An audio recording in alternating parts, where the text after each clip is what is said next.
Good morning dear students. आज हम लोग आए हैं वेरी इंपॉर्टेंट ऑब्जेक्टिव क्वेश्चंस लेके क्लास 12th के लिए, इस साल के बोर्ड एग्जाम के लिए। जो इंपॉर्टेंट ऑब्जेक्टिव क्वेश्चंस है रीडिंग और राइटिंग सेक्शन से, उसको फोकस करेंगे, मेनली राइटिंग सेक्शन को।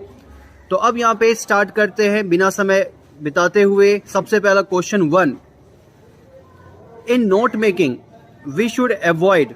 नोट मेकिंग में हम क्या चीज अवॉइड करेंगे? तो ऑप्शंस आप देखिएगा, मैं आंसर्स बताता जा रहा हूं। लॉन्ग सेंटेंसेस, किसी भी नोट मेकिंग में लॉन्ग सेंटेंसेस नहीं होता है।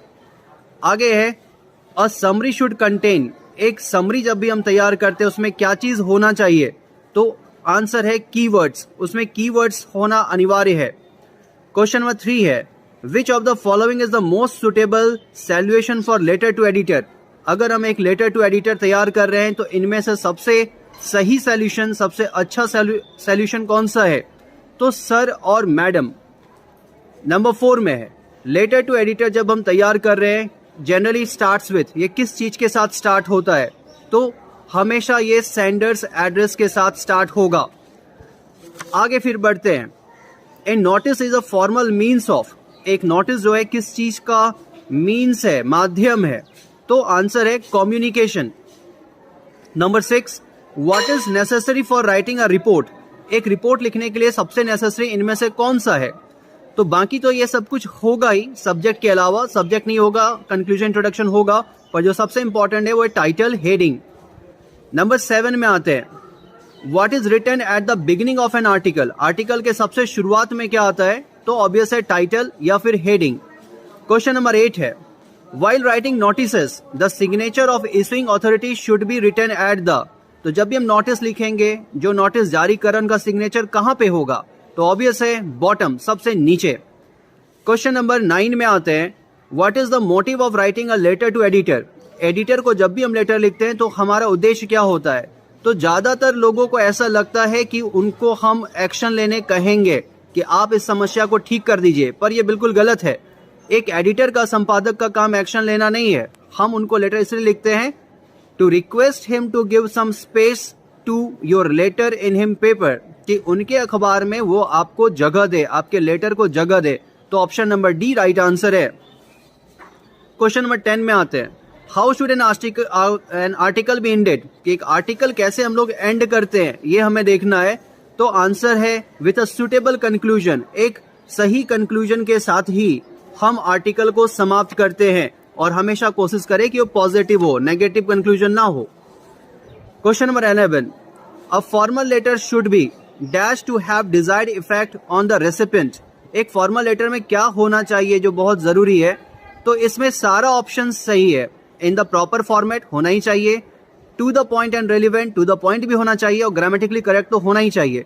इसलिए आंसर हो जाएगा all of these. Question number 12 में देखते हैं how to write an informal letter. एक इनफॉर्मल लेटर कैसे लिखते हैं? तो ये सिलेबस में है नहीं और ये एग्जाम में नहीं आना चाहिए, इसलिए आपको पॉइंट आउट करके बता दिया कि फिर भी एक इनफॉर्मल लेटर में क्या होना चाहिए? इग्नोर ग्रामर गलत है, लीव आउट डेट गलत है, स्क्रिबल जैसे तैसे लिखिए गलत है, right legibly in simple English. तो ये क्योंकि जैक बोर्ड में बताया गया है, हमने इसको डील किया, और आंसर होगा write legibly in simple English. Question number 13 में जब आते हैं a report is always written in. एक रिपोर्ट जब भी हम लिखेंगे कैसा होगा वो? तो आंसर है आपका सीक्वेंशियल मैनर। और एक रिपोर्ट का आत्मा इसी में बसता है कि वो प्रॉपर सीक्वेंस में लिखा गया हो। नंबर 14 है which one is a well written report. इसमें से कौन सा है जिसको अच्छा रिपोर्ट मानेंगे? पहला है clarity of thoughts, proper date and signature, both A and B. तो इसमें से कौन सा सही है? तो दोनों चीज जरूरी है, both A and B, clarity of thoughts भी हो, डेट सिग्नेचर भी सही से आ जाए। नेक्स्ट आते हैं short paragraph thanking any person और organisation which gave you help in collecting data is called. तो एक छोटा पैराग्राफ जहां पे कोई पर्सन या ऑर्गेनाइजेशन को विच गेव यू हेल्प, आपको मदद मिला, इन कलेक्टिंग डाटा, उसको क्या बोलते हैं हम लोग? एक्नॉलेजमेंट बोलते हैं, ग्लॉसरी बोलते हैं, समरी बोलते हैं, या इंट्रोडक्शन बोलते हैं? तो एक छोटा पैराग्राफ जो ऑर्गेनाइजेशन से आपको मदद मिलता है, तो सिलेबस में हम जानते हैं एक्नॉलेजमेंट है नहीं, ग्लॉसरी है नहीं, और इंट्रोडक्शन सुटेबल है नहीं, तो इसलिए आंसर होगा समरी। फिर आगे बढ़ते हुए नंबर 16 में, आर्टिकल इज अ, आर्टिकल क्या है? Short piece of writing, long piece of writing, exaggeration of lies, all of these. तो ये शॉर्ट तो है नहीं, ये लॉन्ग है, और एग्जैगरेशन मतलब बढ़ा चढ़ा के बोलना, झूठ बोलना, तो ये गलत है ऑप्शन। नंबर 17 में, dash states the name of the writer, heading, byline, date lines, none of these. तो बाय लाइन का मतलब हमेशा होता है कि राइटर कौन है, मतलब बाय के बाद जैसे लिखेंगे अमित कुमार, सुनील कुमार, तो ये बाय लाइन ही हमेशा होता है नेम ऑफ द राइटर। तो ये याद रखिएगा, बाय लाइन मतलब बाय सुमित कुमार, तो उसको बोलते हैं बाय लाइन। नंबर 18 में आते हैं, what is the chief purpose of notice writing? Notice लिखने का मुख्य उद्देश्य क्या है? To boycott students? नहीं। To inform others? हाँ। To take information from authorities? नहीं। None of these? नहीं। तो आंसर होगा टू इन्फॉर्म अदर्स। नंबर 19 में है, letter to the editor are written for, कहाँ के लिए लिखते हैं? स्कूल, कॉलेज, क्लब के लिए? नहीं, ये लिखते हैं न्यूज़पेपर के लिए। क्वेश्चन नंबर 20 है, which of the following can be added to make article writing interesting? Article को और अच्छा बनाने के लिए हम क्या क्या जोड़ सकते हैं? कोट्स, कोट्स मतलब होता है उक्ति, कोई महान आदमी ने कुछ कहा हो तो हाँ। स्टैटिस्टिक्स, हाँ। और इसलिए आंसर हो जाएगा number C, both A and B. ये दोनों आर्टिकल को और अच्छा और मजेदार बनाता है, कोट्स और स्टैटिस्टिक्स। आगे बढ़ते हैं, नंबर 21 में है, in report writing narration of events is always in. जब भी रिपोर्ट लिखते हैं तो किस तरह से हम घटना को बताते हैं, नरेट करते हैं?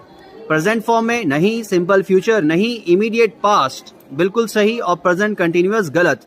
तो आंसर हो गया इमीडिएट पास्ट फॉर्म में। नंबर 22 में है, while writing a note which of the following is freely used? जब भी हम एक नोट मेकिंग तैयार करते हैं, रीडिंग सेक्शन का क्वेश्चन है, तो सबसे ज्यादा क्या यूज करते हैं? Articles, sentences, abbreviations, prepositions? तो आंसर है एब्रिविएशंस। एब्रिविएशंस हम वहां पे धड़ल्ले से यूज करते हैं और करना चाहिए। नंबर 23 में, in a formal letter to the editor the complimentary close should be. किस तरह से हम उसको बंद कर सकते हैं? किसके लिए? लेटर टू एडिटर के लिए। तो योर्स लविंग याद रखेंगे, ये इनफॉर्मल लेटर के लिए है, फॉर्मल में योर्स लविंग यूज नहीं कर सकते हैं। और आंसर हो जाएगा योर्स ट्रूली या फिर योर्स फेथफुली। तो यहां पे ऑप्शन के हिसाब से योर्स ट्रूली ज्यादा अच्छा है। नंबर 24 में है, at which place with love can be used in informal letter? With love कहां यूज कर सकते हैं हम लोग? इनफॉर्मल लेटर में, क्लोजिंग में, हेडिंग में, ओपनिंग में, बॉडी में? तो ऑब्वियस है क्लोजिंग में, अंत में लिखते हैं विथ लव, योर ब्रदर या फिर कोई नाम, सुमित कुमार, ये सबसे लास्ट में क्लोजिंग में लिखते हैं। नंबर 25 में आते हैं, suppose we do not know the recipient's name. मान लीजिए कि हम लोग रेसिपेंट का नाम नहीं जानते हैं, जिसको हम लोग खत लिख रहे हैं उसको रेसिपेंट बोलते हैं। How can we address the recipient? तो उसको हम कैसे एड्रेस कर सकते हैं? Dear Mister, Missus? नहीं। Dear sir, dear madam? हो सकता है। हेलो? नहीं। My dear? नहीं। माय डियर आपका इनफॉर्मल में होता है, तो इसलिए नंबर सी ज्यादा अच्छा है। इससे भी अच्छा होता सर स्लैश मैडम, पर इस चार में सबसे अच्छा है डियर सर और डियर मैडम। नंबर 26 में आते हैं, who should be kept in mind while writing a good article? एक अच्छा आर्टिकल तैयार करने के लिए किसको हम लोग जहन में रखते हैं? Editor of the newspaper, owner of the newspaper, readers and their mood, English teacher of the school? तो कुछ बुक में इसका आंसर गलत दिया हुआ है, अगर आप सैंपल पेपर खरीदेंगे। राइट आंसर है रीडर्स एंड देयर मूड, कि हम जो भी आर्टिकल तैयार करते हैं वो एडिटर के लिए नहीं तैयार करते हैं, वो उसको छापते हैं, तैयार करते हैं रीडर्स के लिए, जो पढ़ेंगे उनको। नंबर 27 है, the heading subject of a notice should be. जो हेडिंग या सब्जेक्ट नोटिस का वो कैसा हो? Not be there, be long tail keyword, be brief and catchy, none of these. तो हेडिंग नोटिस का कैसा होना चाहिए? ब्रीफ एंड कैची, मतलब छोटा और आकर्षक। ब्रीफ मतलब छोटा, कैची मतलब आकर्षक। तो किसी का भी हेडिंग के बारे में अगर पूछे, चाहे रिपोर्ट हो, आर्टिकल हो, नोटिस हो, तो उसका आंसर यही होगा, ब्रीफ एंड कैची। नंबर 28 में आते हैं, where the salutation place in a notice? Notice में सैल्यूएशन कहाँ होता है? तो भाइयों नोटिस में सैल्यूएशन होता ही नहीं है, तो इसलिए आंसर हो जाएगा there is no need to write salutation in a notice. Number 29 में आते हैं, notice in the school and colleges contain certain announcement for, कि कोई भी नोटिस जो है उसमें किसके लिए अनाउंसमेंट होता है? किसके लिए अनाउंसमेंट होता है? प्रिंसिपल के लिए नहीं, हेडमास्टर के लिए नहीं, प्यून के लिए नहीं, स्टूडेंट्स के लिए होता है। तो आंसर हो जाएगा स्टूडेंट्स, क्योंकि नोटिस जारी करके हम विद्यार्थियों को सूचित करते हैं। नंबर 30 में a formal letter starts with, एक फॉर्मल लेटर किस चीज से शुरू होता है? ये पहले भी क्वेश्चन आ चुका है और आंसर पहले भी बता चुके हैं, सेंडर्स एड्रेस। नंबर 31 में आते हैं, which of the following is not used in note making, note making में इनमें से क्या यूज नहीं करते हैं हम लोग?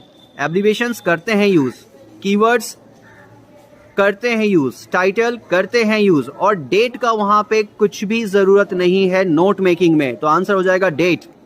नंबर 32 में है, which of the following is not a part of summary writing, इसमें से कौन सा समरी राइटिंग का हिस्सा नहीं है? यूजिंग योर ओन वर्ड्स, ये आंसर किसी सैंपल पर बताया गया कि ये आंसर है, पर ये गलत है, ये होता है use. Exact words from the text, ये गलत है, और क्वेश्चन के हिसाब से ये सही है कि नॉट, ध्यान दें, नॉट अ पार्ट, तो जो हिस्सा नहीं है समरी राइटिंग का वो है exact words from the text, जो आपने ऊपर पढ़ा गद्यांश में उसी को हुबहू हम नहीं लिखते हैं, इसलिए आंसर हो जाएगा एग्जैक्ट वर्ड्स। नंबर 33 में आते हैं, which of these is the right format of writing date in the letter to editor, तो यहाँ 4 ऑप्शन में सबसे अच्छा तरीका डेट लिखने का कौन सा है? ये 23 नवंबर 2021, लेकिन आपको बता दे इससे भी अच्छा तरीका है कि मंथ आगे आ जाए और डेट पीछे चला जाए। आगे बढ़ते हैं नंबर 34 में, which of the following is not a component of letter to editor, इसमें से कौन सा लेटर टू एडिटर में नहीं पाया जाता है? टाइटल, सैल्यूएशन, डेट, सिग्नेचर, तो टाइटल की जरूरत वहां पे नहीं होती है, वहां पे सब्जेक्ट की जरूरत होती है, तो आंसर हो गया टाइटल। नंबर 35 में है, which notice is issued by government generally appears इन, जो नोटिस गवर्नमेंट जारी करता है वो कहाँ दिखता है हमें? किताबों में नहीं, स्कूल नोटिस बोर्ड्स में नहीं, कोर्ट नोटिस बोर्ड में नहीं, आंसर होगा न्यूज़पेपर, क्योंकि अखबार में कोई भी विज्ञप्ति सरकार छपवाती है। In notice writing the name of the institution organization is placed, जब भी नोटिस लिखते हैं तो इंस्टीट्यूशन या ऑर्गेनाइजेशन का नाम कहाँ पे होता है? तो ये थोड़ा कंफ्यूजिंग है, अलग अलग किताब में अलग अलग जगह इसका पोजीशन बताया गया है, पर सीबीएसई जो बिल्कुल ऑथेंटिक बताती है वो है सबसे ऊपर, एट द टॉप। कुछ लोग या कुछ किताब बिलो द हेडिंग भी बताते हैं, पर जिसको मान्यता प्राप्त है वो है एट द टॉप, सबसे ऊपर स्कूल कॉलेज का नाम होना चाहिए। आगे बढ़ते हैं नंबर 37 में, write a report to the book fair you went with your friend, आप एक पुस्तक मेला देखने गए अपने दोस्तों के साथ। यू आर गीता अविनाश, आपका नाम भी बताया गया, आप या तो गीता है या अविनाश है। Referring to the above lines answer the following questions, और इस चीज को ध्यान में रखते हुए आगे का क्वेश्चन आपको बताना आंसर क्या होगा। What would be correct title for the report, इस रिपोर्ट का करेक्ट टाइटल क्या होगा? तो आप ध्यान रखेंगे कभी भी आर्टिकल और रिपोर्ट लिखते हैं तो वहां पे आई का प्रयोग होता नहीं है, तो ये दो ऐसे ही गलत हो गया, और सही हो गया द बुक फेयर। मैंने बताया था ब्रीफ हो, छोटा हो और कैची हो, आकर्षक हो, तो आंसर हो गया द बुक फेयर। और आपको बार बार याद दिला दे, आर्टिकल में, रिपोर्ट में आप आई का प्रयोग नहीं कर सकते हैं। अंतिम पड़ाव पे हम लोग पहुंचे हैं, क्वेश्चन नंबर 38 है, internet has become an important source of knowledge and research, internet से नॉलेज और रिसर्च पे हम लोग काफी काम करते हैं। Students who wish to do well need access to net, और जो विद्यार्थी हैं वो अच्छा पढ़ाई करने के लिए उनको इंटरनेट की जरूरत पड़ती है। Suppose you have to write an article based on the above line, इसी चीज पे अगर आपको एक आर्टिकल लिखना हो, ऐसा मान लेते हैं, which one of the following would be appropriate title, तो उस आर्टिकल के लिए सबसे अच्छा हेडिंग या टाइटल क्या होगा? इंपॉर्टेंट सोर्स नहीं, नॉलेज एंड रिसर्च ठीक ठाक है, इंफॉर्मेशन भी ठीक ठाक है, पर ज्यादा अच्छा है number A, importance of information technology, क्योंकि उस आर्टिकल में हम इसी चीज के ऊपर चर्चा करेंगे। क्वेश्चन 39 में आते हैं, in note making notes are written in, जब भी हम नोट मेकिंग लिखते हैं तो नोट्स कैसे हम लोग लिखते हैं? फ्रेजेस में, इडियम्स में, सेंटेंसेस में, पॉइंट्स में। तो यहां ध्यान दे नॉट पे कि क्या चीज का नहीं प्रयोग करते हैं। फ्रेज होगा, शॉर्ट सेंटेंसेस भी होता है, और पॉइंट्स तो होता ही होता है, तो आंसर हो जाएगा इडियम्स। तो कुछ किताब ने लिखा है सेंटेंसेस, जो कि गलत है, क्योंकि शॉर्ट सेंटेंसेस अलाउड है पर इडियम्स अलाउड नहीं होते नोट मेकिंग में। तो सैंपल पेपर पढ़ते वक्त ध्यान देंगे, बहुत सा सैंपल पेपर में गलत आंसर है सेंटेंसेस। नंबर 40 में आते हैं, नोट्स शुड बी, नोट्स कैसा होना चाहिए, सिक्वेंशियल होना चाहिए, सेंसिबल भी होना चाहिए, लेजिबल एंड क्लियर भी होना चाहिए। इसलिए आंसर हो जाएगा ऑल ऑफ दीज, इनमें से सारे। लेजिबल मतलब जो सुंदर हो, क्लियर मतलब जो साफ साफ पढ़ा जा सके। और लास्ट क्वेश्चन है हमारे सामने, symbols are freely used in, symbol का प्रयोग कहाँ करते हैं, लेटर राइटिंग में अलाउड नहीं है, पैराग्राफ में अलाउड नहीं है, एसे में अलाउड नहीं है, तो आंसर है नोट मेकिंग, जहां पे सिंबल का यूज हमें अनिवार्य रूप से करना ही चाहिए। तो प्यारे बच्चों, इस तरह से आपको मैंने 40 इंपॉर्टेंट क्वेश्चंस बताया और उम्मीद करते हैं आप इसकी तैयारी करेंगे और एग्जाम में इस 40 में से आपको शायद सारा का सारा क्वेश्चंस जो एग्जाम में आएगा इस 40 में से मिल जाएगा। तो बेस्ट ऑफ लक, बहुत अच्छे से पढ़िए और कोई मदद की जरूरत हो तो आप बताएं। धन्यवाद, थैंक यू।